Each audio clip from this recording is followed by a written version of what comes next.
was at times a classic bend don't break, and at times we knocked them out and did some 3-and-outs when our team most needed it. But I really am proud of this group. They've battled hard. They've been beleaguered and put down a little bit. We haven't quite lived up to our own expectations, but I thought it was a great team win. Offense, defense, special teams come at a good time for us in our program, so we couldn't be happier for our kids. How much does it help you guys just to have the offense put some drives together and keep you guys off the field? Well, there's no question about that. It's a team game, and whenever we're fresh, we have a chance to play better.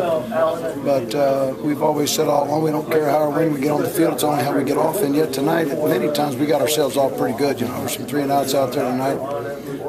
Made some money down plays. Got a lot to work on yet. We're still a work in progress, but on this given day, we were the better team in the stadium. That's all our goal was to be this week, was 1-0. You've been in here, and these guys have been here in pretty bad moods after some games. Is there a different attitude around here a little bit? Well, you hope there is, because you have to savor wins. You only do it 12 times, and you're lucky you do it 13 times. And we've said this all along. You got to never take anything away from your kids or put them down when they win. You got to make them.